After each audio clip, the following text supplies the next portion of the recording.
ছবি নিলাম, তারপর এখান থেকে এই যে কন্ট্রোল জে দিয়ে একটা লেয়ার তৈরি করলাম, তারপর নিচের লেয়ারটা আমি অফ করে দিলাম। ঠিক এই অবস্থায় আপনারা রাইট মাউস ক্লিক করবেন। এই যে রাইট মাউস ক্লিক করার পর এখানে দেখুন এখানে আছে কনভার্ট টু স্মার্ট অবজেক্ট, এইখানে ক্লিক করবেন।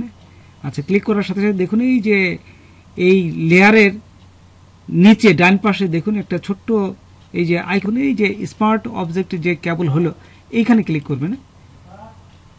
এই যে ডবল ক্লিক করার সাথে সাথেই দেখুন এই যে আরেকটা এখানে কিন্তু আরেকটা লেয়ার চলে আসছে। তো এই লেয়ারে এখন কি করবেন, আপনারা লিখবেন। এই যে টি নিলাম, টি নিয়ে দেখুন এখানে আমি যদি লিখি যে graphics GRAPHICS graphics design DSIGN, দেখছেন গ্রাফিক ডিজাইন দেবেন।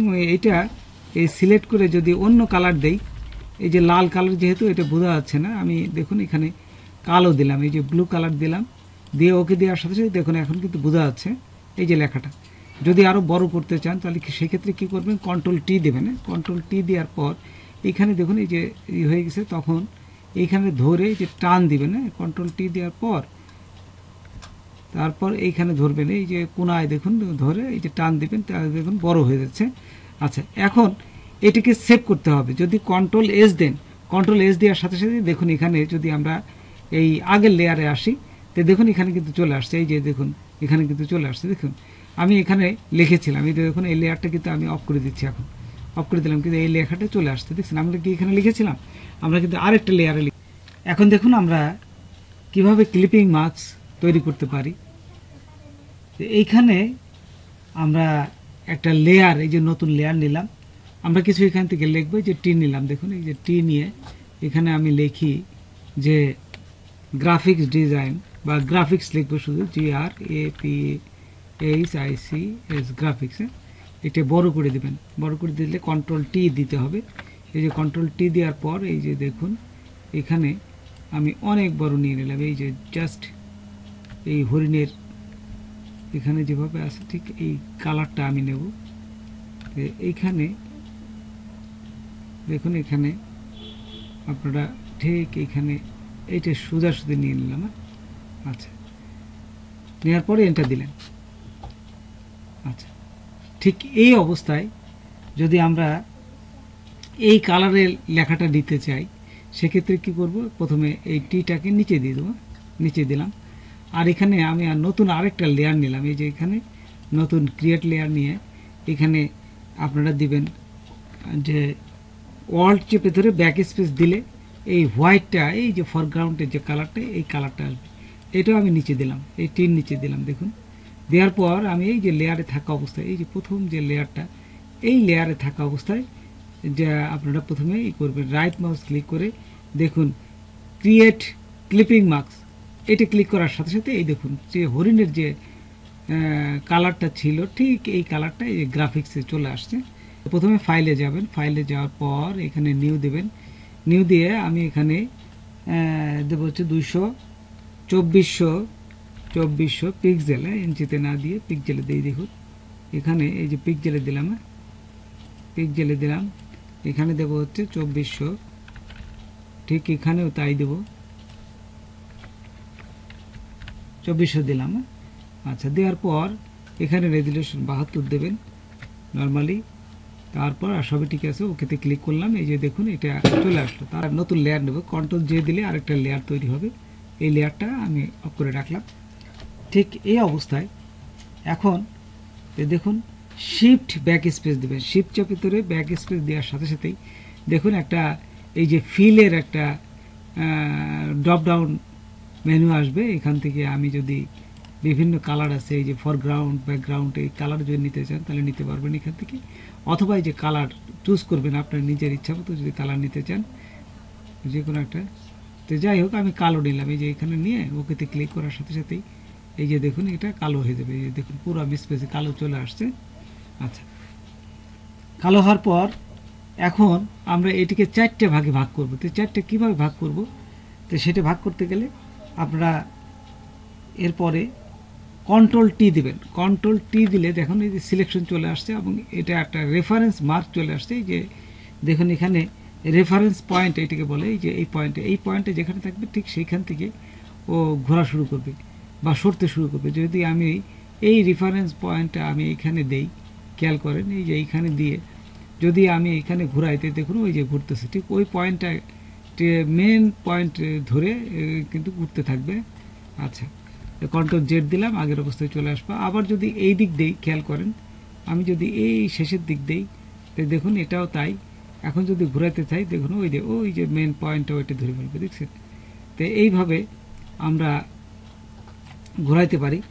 তো আমি কি করব, এই রেফারেন্স পয়েন্টটাকে একদম কোনায় নিলাম। আমি এই পাশে চাচ্ছি যে হাফ পোর্শনটা নেব। সেটা নিতে গেলে আমাকে এখানে এই যে উইড এবং হাইট, উইড দেবেন 50%, উইড দেব 50%। দেখুন এখানে 50% দিলাম এবং এই যে হাইটও আমি এখান থেকে 50% দেবো। এই যে এখানে দিলাম 50%, এই যে চলে আসছে দেখুন। তারপরে এন্টার দিলাম।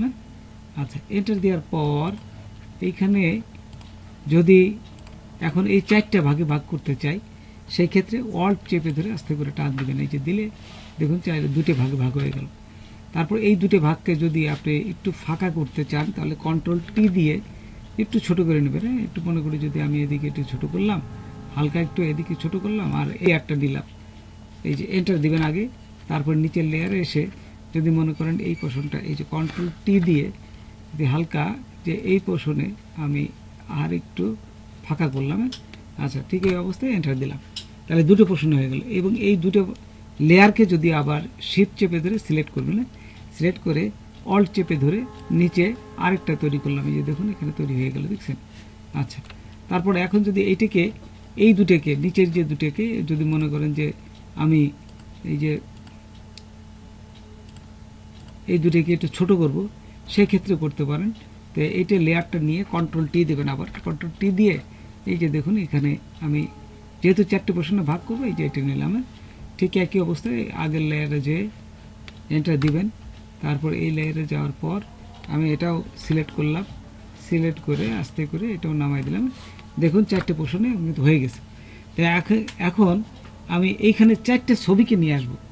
তো 4টে ছবিকে কিভাবে আনতে হয়, এখানে ফাইলে যাবেন, তারপর এখানে স্ক্রিপ্ট এবং স্ক্রিপ্ট দেখুন স্ক্রিপ্ট ফাইল ইনটু এই যে এটি দিয়েও আনা যায়।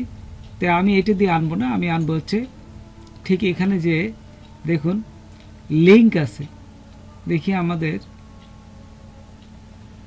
এই যে প্লেস লিঙ্কড এইখানেতে আনবো। এই যে প্লেস লিঙ্কড এইখানে ক্লিক করলাম। ক্লিক করার পর এখান থেকে যদি মনে করি যে আমার যে ছবিটা নিতে চাই, এই ছবিটা নিতে চাই, আমি এই যে ছবিটা নিয়ে আসলাম, দেখছেন? তো এখানে আনার পর এটা যে আমি যত বড় করতে চাই এখানে টান দিলে সব বড় হয়ে যাবে, দেখছেন? তাহলে এই ছবিটা আমি পুরো বড়টা করলাম এবং ব্যাক স্পেস দিয়ে এটাকে আপনি ছোট বড় করতে পারবেন যখন এটা সাইজটা ছোট করতে চান। আচ্ছা, তারপর এন্টার দিয়ে বড় করলাম, বড় করে দিলাম। তো এইভাবে আপনারা যে কোনো 4টে ছবি নেবেন, নিয়ে এন্টার দিবেন। আচ্ছা, দেখুন এটা হয়ে গেল। যখন হয়ে যাবে তখন এই সবগুলোকে শিফট চেপে ধরে এই লেয়ারগুলোকে সিলেক্ট করবেন। সবগুলো এই যে সিলেক্ট করবেন, জাস্ট সিলেক্ট থাকা অবস্থায় আমার গেলাম, যে সিলেক্ট থাকা অবস্থায় কন্ট্রোল ই দেবেন। কন্ট্রোল ই দেওয়ার সাথে সাথে এটা মার্জ বলে, মার্জ হয়ে গেল। তো এখন যদি আমি কন্ট্রোল টি দেই তখন এটি কিন্তু আবার ছোট বড় করা যাবে। এই দেখুন এখন সবগুলো কিন্তু একটা সুন্দর একটা শেপে চলে আসছে। এখন ছোট বড় করে এখন যদি আপনি কাটতে চান সেই ক্ষেত্রে কি করবেন, এন্টার দিয়ে এই যে ক্রপ করবেন। ক্রপ করে দেখুন এখান থেকে আমি সুন্দরভাবে ক্রপ করতে হবে, যতটুকু দরকার এই যে ক্রপ করতে পারতেছি। এই যে ক্রপ হয়ে গেল, আমার যতটুকু দরকার ঠিক সেই মাপে আমি এখান থেকে ক্রপ করতে পারবো। আচ্ছা, এই যে ক্রপ করে নিলাম, দেখুন এখান থেকে ক্রপ হয়ে গেল। ক্রপ করার পর আর একটু নেই, এখান থেকে ক্রপ করার পর এন্টার দিবেন।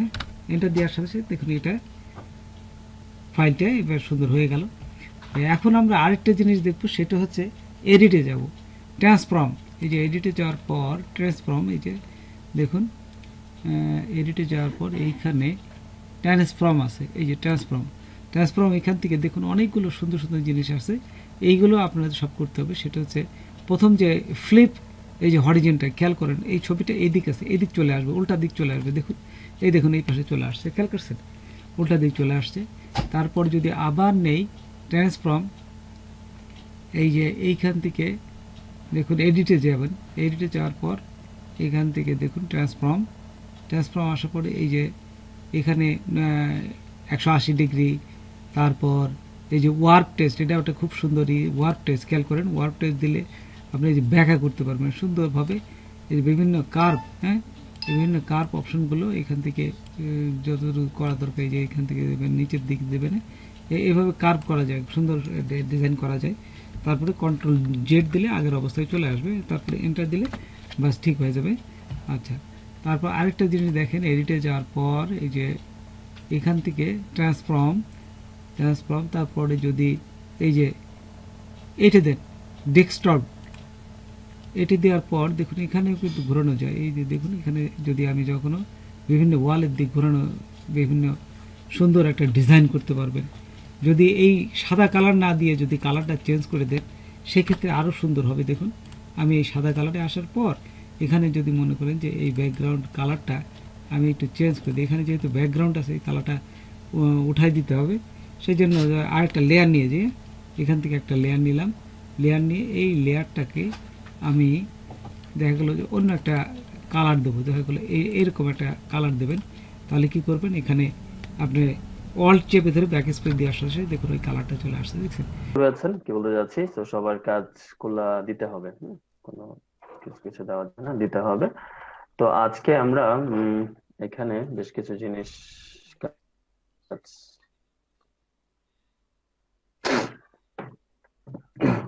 করবো আর কি। তো একদিন মনে হয় আপনাদেরকে একটু হালকা টাচ করেছিলাম, আজ মনে আছে হয়তো। সবাই দেখতে পাচ্ছেন স্ক্রিন? জি স্যার। জি স্যার। জি স্যার। স্ক্রিন দেখতে পাচ্ছেন? হ্যাঁ দেখছি। জি স্যার। জি স্যার দেখতে পাচ্ছি। ওকে। তো আমরা ক্লিং মাস্ক নিয়ে একটু কাজ করব। হ্যাঁ, বিশেষ করে ইনস্টাগ্রাম যারা ব্যবহার করি তারা দেখি খুব সহজে ইনস্টাগ্রামে বাই ডিফল্ট করা যায়, বা ক্যানভা যারা ব্যবহার করে সেগুলোতে করা যায়। তো সেগুলো আসলে মেন করব। তো আমরা যে লেয়ারে সিলেক্ট থাকবো, আমার এখানে স্ক্রিন দেখা যাচ্ছে না কেন? স্মার্ট অবজেক্ট হয়। আপনার নেটের প্রবলেম অথবা প্রসেসর অনেক কাজ করে ফেলছে, দুইটা যে কোনো একটা ইস্যু হইতে পারে। ওয়েট করেন, হয়তো আসবে। আচ্ছা, ততক্ষণে শোনেন যে ওইটা করার আগে আমি এই ইমেজটা এখান থেকে কপি করেছি কন্ট্রোল জে দিয়ে। তো আমি এটাকে কনভার্ট টু স্মার্ট অবজেক্ট করে নিলাম। কনভার্ট টু স্মার্ট অবজেক্ট করার সুবিধাটা কোথায় আমি আপনাদের ক্লাসে দেখিয়েছিলাম প্রথম দিন বা দ্বিতীয় দিন। আরেকটু অ্যাডভান্স জিনিসটা দেখাবো। এখানকার যে বাটনটা আসছে, আমি যদি এখানে ক্লিক করি সিঙ্গেল বা ডাবল, তাহলে এটা আমাকে সম্পূর্ণ একটা ইন্ডিপেন্ডেন্ট লেয়ার হিসাবে নতুন ডকুমেন্টে নিয়ে যাবে, যেটা কনভার্ট করা থাকবে না। এবং কোনো ধরনের পরিবর্তন যদি আপনি এই জায়গাতে করতে চান, দেখেন এই জায়গাতে কিন্তু আমার এই ট্যাবটা কিছুক্ষণ আগে ছিল না, ছিল এটা ওই ইমেজ, যে ইমেজটার উপর আমি ডাবল ক্লিক করছি। তো এখানে যদি কোনো একটা চেঞ্জ করেন আপনি এবং কন্ট্রোল এস সেভ দেন, তাহলে ওই ইমেজে চলে যাবে। কোন একটা কাজ করেন এবং সেটা যদি সেভ দেন, তাহলে কোথায় যাবে? ওই ইমেজের উপর চলে যাবে। ওই ইমেজের ব্যাকগ্রাউন্ডটাতে যাবে নাকি নতুন লেয়ারটাতে যাবে? লেয়ারেও যাবে না, ব্যাকগ্রাউন্ডেও যাবে। এখানে যদি আমি এটা বলছি, সেটার প্রেক্ষাপট ভিন্ন।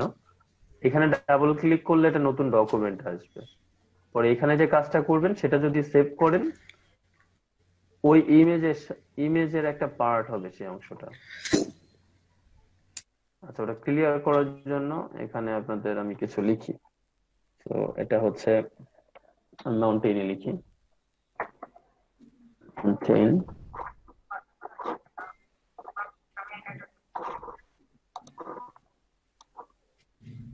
আচ্ছা, এই সিম্পল জিনিসটা অনেক সময় বুঝতে পারেন না, দেখে কি হয় যে আপনারা মকআপ যখন করতে যান তখন গোলাই ফেলে, বেশিরভাগই গোলাই ফেলে।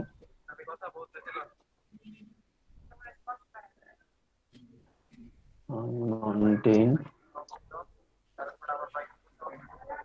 ডানে বামে সরলে এটা বড় ছোট হবে, তো আমরা এটাকে একটু বড়ই করলাম লেখাটা যেন আমাদের চোখে পড়ে।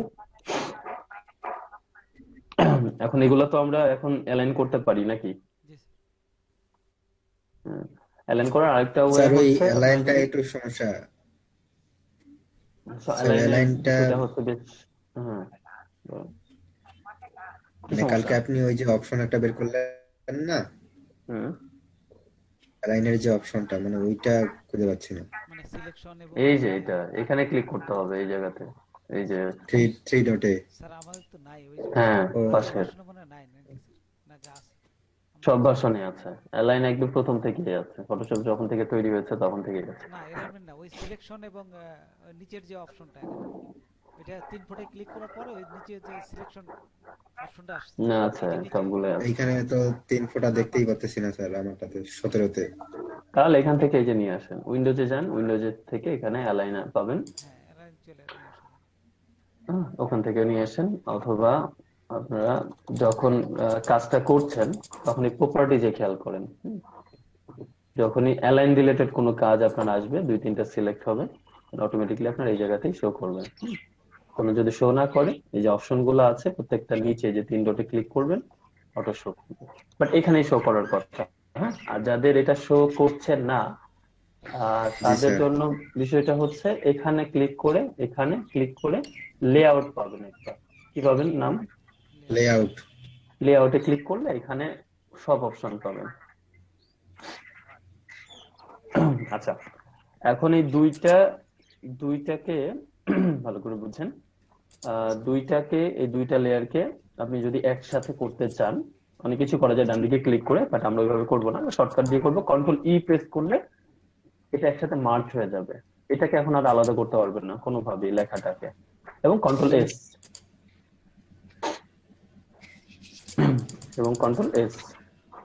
দেওয়ার পরে দেখেন আপনার এখানে সেভ হচ্ছে এই যে নিচে ছোট্ট করে, এবং আপনার দেখাচ্ছে যে স্মার্ট অবজেক্টটাকে আমি আপডেট করে দিল ফটোশপ।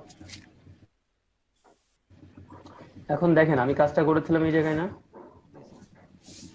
আমি এটা ডিলিট করে দিলাম, কিন্তু আমি কোথায় পাচ্ছি এটা এখন, আমার আগের জায়গাতে, কিন্তু এখানে তো আমি কোনো কাজ করিনি, করছিলাম না না। এটা হচ্ছে যারা ডিজিটাল মার্কেটিং বা অন্য বিষয়গুলো নিয়ে কাজ করে, বা আমরা যে আপনাদেরকে একটা ভিডিও আপলোড দিয়ে লিঙ্ক দিয়ে দিচ্ছি, আপনি যেখানে থাকেন পৃথিবীর ওই লিঙ্ক দিয়ে পেয়ে যাচ্ছেন, ঠিক না? জি স্যার। তো স্মার্ট অবজেক্ট এরকম ভাবে কাজ করে, আপনি এটাকে ক্লিক করা মানে সে একটা নতুন লিঙ্ক তৈরি করে নিল, ওখানে যা করবেন ওটাকে যদি সেভ দেন তাহলে ওটা পাবেন, সেভ না দিলে ওটা পাবেন না। তো সেটা একটা বিষয় গেল। এখন নিচের লেয়ারে ক্লিক করে আমি একটা রেক্টেঙ্গেল রাখবো। আচ্ছা, রাউন্ড রেক্টেঙ্গেল করি তাহলে সুবিধা হবে এটা। তো আমি মনে করেন যে এতটুকু নিব, এতটুকু, এবং আমার এখানে ফিল্ডে যে কালার থাকবে সেই কালারই সে থাকবে, অথবা এই জায়গা থেকে আমরা কালারটা করতে পারি। কালার সে আছে, কালার যে কিভাবে আছে এটা যদি আমরা এখান থেকে হাইড করি তাহলে বুঝতে পারবো, করতে পারি। আচ্ছা, খুবই ইজি। তাহলে আমার শেপটা থাকতে হবে নিচে, ইমেজটা থাকতে উপরে, তখনই আমি তাহলে কালারটা ক্লিপিং মাছটা করতে পারবো। আর এই শেপ যে কোনো শেপ থাকলেই হবে, যে কোনো কালারের সাথে শেপের কোনো সম্পর্ক নেই। আমি দেখেন ভালো করে খেয়াল করে 3টা ওয়ে বলবো, 3 ওয়েতে আমরা কাজটা করব, মাথায় রাখেন সবাই। একটা হচ্ছে নরমালি যে ইমেজটাতে ক্লিপিং মাস্ক করবেন ওটার উপরে মাউসের ডান দিকে ক্লিক করবেন। কোন দিকে? ডান দিকে। ডান দিকে। এবং অবশ্যই স্মার্ট অবজেক্ট করে নেবেন, কারণ অনেক কাজ করতে হয়। এবং এই যে ক্রিয়েট ক্লিপিং মাস্ক লেখাটা দেখেন সবাই, জি স্যার। ক্লিক করেন, তাহলে আপনার শেপটা যত বড় নিয়েছেন তত বড় একটা ক্লিপিং মাস্ক পাবেন। এবং আপনারা কি পেয়েছেন ক্লিপিং মাস্কটা? আচ্ছা, নিচের লেয়ারটা জাস্ট অফ করেন, নিচের লেয়ারের জন্য ওটা দেখতে পাচ্ছিলেন না, এখন জি পেয়েছেন না? স্যার। জি স্যার। তো আবার রিলিজ যদি করতে চান ওই একই পদ্ধতিতে করতে চাইলে রিলিজ ক্লিপিং মাস্ক। সেকেন্ড ওয়েটা হচ্ছে অল্টার প্রেস করে দুইটার মাঝখানে ধরে মাউস নিয়ে আসলেই হয়ে যাবে। এই যে এরকম একটা চিহ্ন আসবে, চিহ্নটা দেখেন? জি স্যার। জাস্ট বাম দিকে ক্লিক করেন মাউসে, ক্লিক। হ্যাঁ আচ্ছা, হুম, জি আরো স্যার। সহজ হয়ে আছে আরেকটা। আমি কন্ট্রোল জেড দিয়ে ব্যাকে গেলাম, জাস্ট উপরের ইমেজে ক্লিক থাকা অবস্থায় alter control G. Alter alter control G. শুধু কন্ট্রোল জি করলে গ্রুপ হয়, আর অল্টার কন্ট্রোল জি করলে ক্লিপিং মাস্ক। Clipping mask. যদি সেটা সেপার ইমেজ হয়, অন্য ক্ষেত্রে এটা আনগ্রুপ হয়। মনে থাকবে?